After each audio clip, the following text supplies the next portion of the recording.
Ahora comenzamos con el desarrollo de la información. La ley de riego cumple este sábado un año de su promulgación. En su votación en el Parlamento Nacional tuvo en diputados solo a la Unidad Popular en contra y en el Senado se aprobó por unanimidad. Varias organizaciones de la sociedad protestaron en su momento y un año después. Justo al límite del plazo presentaron poco más de 300 firmas para intentar derogar la norma a través de un referéndum. Para hablar sobre este asunto es que le damos la bienvenida a Roberto Riolfo. Buenas tardes, ¿cómo estás, Roberto? ¿Qué tal, Rosario? Muy buenas tardes, ¿qué tal, Miguel? ¿Cómo andan? Roberto, muy bien, bienvenido. Muchísimas gracias, muy buenas tardes a nuestra audiencia de todo el país. Decirles que vamos a conocer un poco más a fondo qué propone esta ley denominada Ley de Riego, que es la 19.553. Ley impulsada por el anterior ministro de Ganadería, me refiero a Tabaré Aguirre, con el objetivo de incentivar a que los productores justamente adopten el riego y que sus cultivos no dependan del clima. Este por lo menos es el espíritu de la ley. Vamos a conocer un poco más a fondo en boca del diputado oficialista Yeru Pardiñas. La 19.553 lo que incorpora son aspectos novedosos en torno al desarrollo del uso del agua y a la concepción de lo que es el agua en un sistema hidrográfico y lo que es el agua en el medio ambiente, que es, a la luz del artículo 47 de la Constitución, esa mirada sobre cuenca hidrográfica, definir el caudal ambiental en una cuenca hidrográfica. Ese concepto está incorporado en la 19.553. La 19.553 también incorpora la definición de lo que es un sistema de riego multipredial. Esto allana notorias dificultades que en Uruguay siempre se generan cuando se establecen sistemas de riego que involucran a varios productores o varios padrones. Esto lo define la ley, por lo cual se avisora un mejor funcionamiento desde el punto de vista de los proyectos colectivos, y a su vez también incorpora herramientas de estímulos para la inversión, ya que la inversión en riego es una inversión costosa y que lógicamente tiene aparejado hoy poder desarrollar esas inversiones para enfrentar otro de los problemas que Uruguay tiene comprometido, que es la adaptación al cambio climático global. Por su parte, el actual ministro de Ganadería, me refiero a Enzo Benech, dijo que para Uruguay es fundamental esta ley de riego. ¿Por qué? Para evitar, por ejemplo, el daño que provocó la sequía a la última zafra de soja, donde los rendimientos cayeron a la mitad. Como tuvimos este año, ante un déficit hídrico, una seca tremenda, hay gente que se nos queda por el camino, pero el agua sobró. En el año llovió más de lo que precisamos. Por lo tanto, lo que tenemos que hacer es manejarla, y es gratis. Solo que tenemos que hacerla cuidando el ambiente y tratando de que todos tengan acceso. Eso es lo que contempla la ley de riego. Cuando la gente se dé cuenta que si no hace algo para manejar el agua puede tener dificultades hasta para comer, bueno, se va. Es lo que le pasó a otras civilizaciones mucho más viejas que la nuestra. Para el por qué los privados no han llegado a tener sistema de riego o conformar sociedades de riego para abaratar sus costos, bueno, fue por un tema netamente económico. Justamente lo que la ley trata es de incentivar y facilitar la conformación de estas sociedades. Hasta el momento hay solo 13 de ellas conformadas. Bien, pero esto, si uno escucha al ministro, esto está muy bueno, uno escucha a los legisladores del oficialismo y está muy bueno, pero escucha, por ejemplo, a organizaciones ambientalistas, a la Federación de Funcionarios de OCE, yo te diría que a miles de personas que han firmado, más de 300.000 personas, y no es tan bueno. Esa es la idea del informe, presentar todas las campanas y que cada uno ate en sus casas los cabos, como dice Miguel, tal cual. Si es tan bueno, ¿qué pasa entonces? La sociedad civil se movilizó sin respaldo de ningún partido político, ya que todos estuvieron de acuerdo, menos la Unidad Popular. Se movilizaron como pudieron para juntar firmas. Solo algún sindicato, la Red de Amigos de la Tierra también lo hizo, salieron al cruce de esta ley. Vamos a escuchar los argumentos de por qué salir al cruce de esta ley para derogarla, en la voz de María Selva Ortiz. Ella es integrante de la Red de Amigos de la Tierra. Lo que esta ley quiere es intensificar la agricultura de secano, agricultura de soja, de maíz, de trigo, de sorgo, de girasol. Bueno, claramente la academia salió a respaldar las denuncias que venimos haciendo hace muchos años de que este modelo de agronegocio ha afectado nuestros recursos hídricos. Los informes que han hecho la universidad, el CURE, la Facultad de Ciencias, académicos de esas casas universitarias han dicho hoy nuestros recursos hídricos tienen niveles de contaminación grandes, niveles de fósforo y nitrógeno por encima de lo permitido, producto de lo que hacemos en el territorio, producto de la agricultura y del modelo agrícola que estamos implantando. Y la academia advierte que si yo embalso ríos y arroyos, convierto en aguas lóticas, aguas que corren, en aguas lénticas, aguas que como son las lagunas, los embalses, los lagos, estoy creando un ecosistema absolutamente apto para la reproducción de algas que muchas de ellas son algas tóxicas que van a comprometer la calidad de ese cauce, o sea, la calidad de ese embalse, van a eutrofizar esas aguas, van a perder oxígeno, va a perder vida ese embalse, lo que, por ejemplo, en la Institución Nacional de Derechos Humanos dice la ley de riego va a afectar derechos humanos fundamentales, como el derecho, el acceso al agua potable a la población, el acceso de la población a la recreación, porque también después esas floraciones siguen por los cauces y producen que en las playas no nos podamos bañar.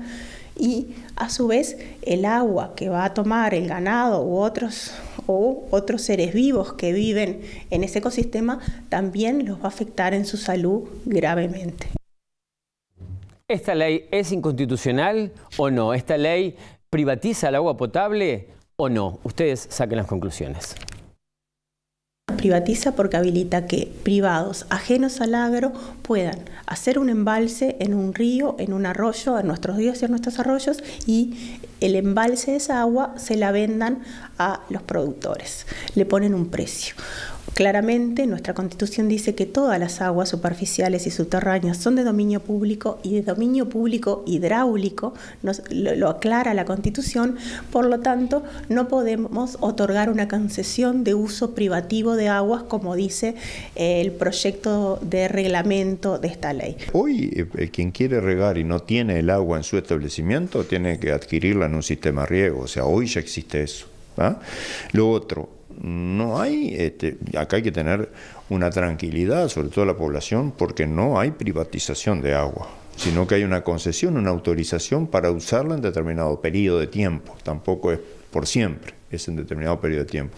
Por otro, estas autorizaciones para nada condicionan lo que es el acceso al agua potable. El agua potable en este país está garantizada por la ley, por los servicios de OCE y por todos los servicios que se desarrollan.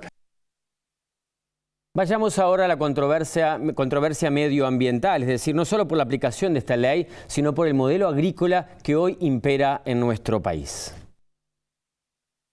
En los últimos meses, una investigación realizada por académicos uruguayos publicados en una revista científica que analizaron el músculo de peces de consumo humano de nuestro río Uruguay y de nuestro río Negro dice que el 96% de los peces analizados tienen plaguicidas en sus músculos.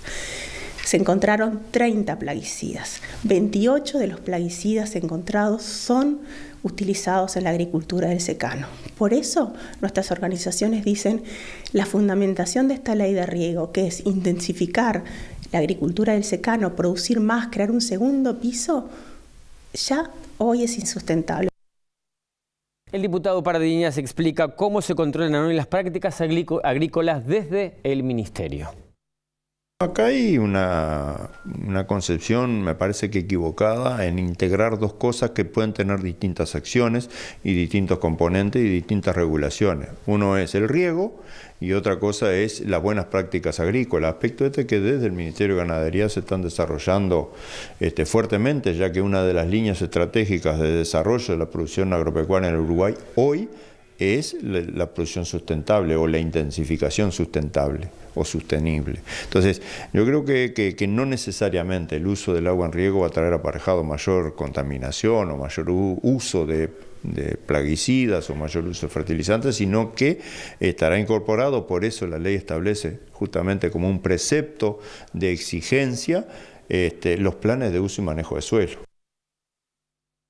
Pero no todos piensan que el Ministerio de Ganadería, en este caso el gobierno, controle las prácticas agrícolas en nuestro país. Escuchamos al diputado Eduardo Rubio, de Unidad Popular, único partido que se opuso a esta ley.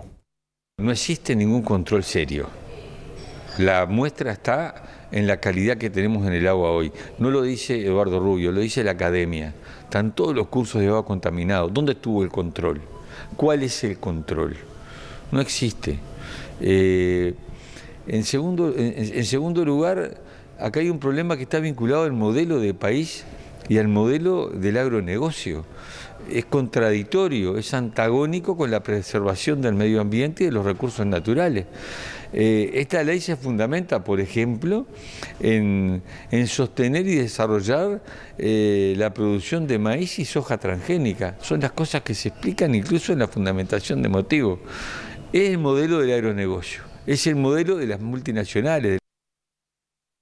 Recordemos que para derogar una ley se deben presentar el recurso dentro del año de promulgada la misma y se necesitan las firmas del 25% del padrón electoral, es decir, aproximadamente 650.000 voluntades para habilitar un referéndum.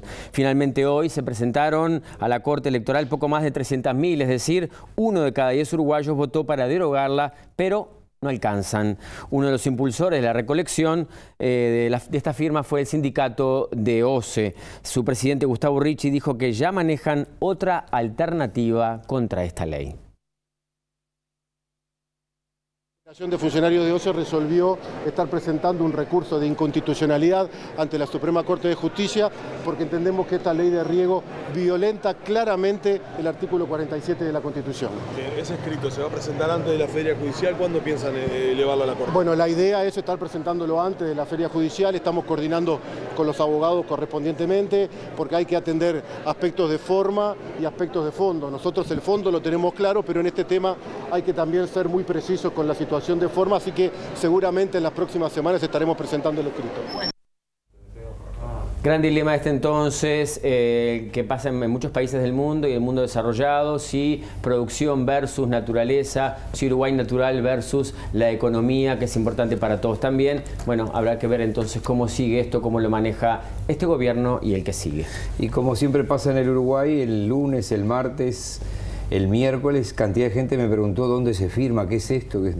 A último momento. Nos decía la gente que recolectó firmas, te decían lo mismo, que había mucha gente que estaba a favor, pero que esperaron el jueves a ver si encontraban alguna papeleta. Igualmente fue una explosión en estos días. Sí, hubo, pero no alcanzó. Fíjate que si la Rañaga junta esas firmas y 270.000 son validadas, se habilita el vivir sin miedo. Exacto. Pero quienes buscan revertir esta iniciativa dijeron que hay formas y van a agotarlas para que esto definitivamente tenga un revés. Así que esperemos a las próximas semanas a ver qué sucede. Exactamente, para ver novedades la semana que viene. Gracias, Roberto. Un placer. Nos vemos en un rato.